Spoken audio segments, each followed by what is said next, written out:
Hey guys, I've got the word of the day for you. Today we're going out of Matthew 5:13. You are the salt of the earth, but if the salt loses its saltiness, how can it be made salty again?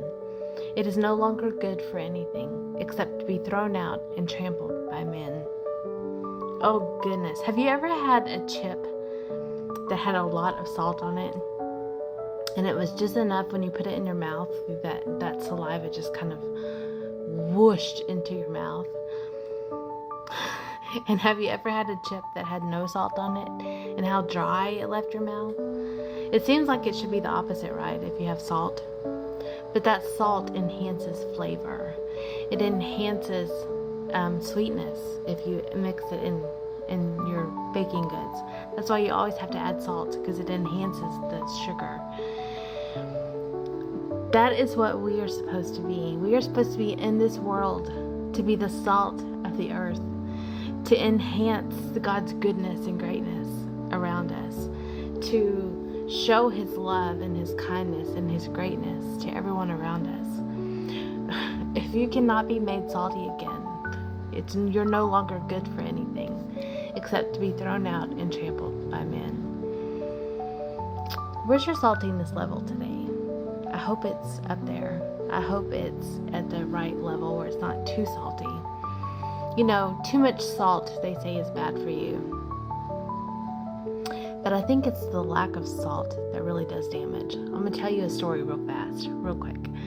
My husband, when he was first diagnosed with cancer, he had had a lot of body weakness where he couldn't get up and walk.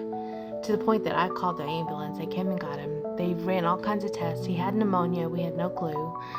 But he had a very low sodium level in his body, like dangerously low. And how that could be, I don't know. But his body was like kind of crashing down on him. Of course, that's when they discovered he also had cancer through different tests on his chest for the pneumonia. But that low sodium level in his body was kind of eating away at his brain. He was seeing things at that time. There was people in our home that he saw that were not in our home. It was kind of odd to see that and experience that, but it just reminds me of how we are the salt of the earth, and salt is good. Go be salty today. If someone ever accuses you of being salty, just tell them thank you. You're doing your job. Just kidding. Don't be that kind of salty. Don't be so salty that people know you're salty. Be the kind of salt that's in the chocolate chip cookies that make them pop. Be the salt that's on the salted caramel on top that makes it pop. Go be that pop in someone's life today. Do it. You're going to be great. See ya.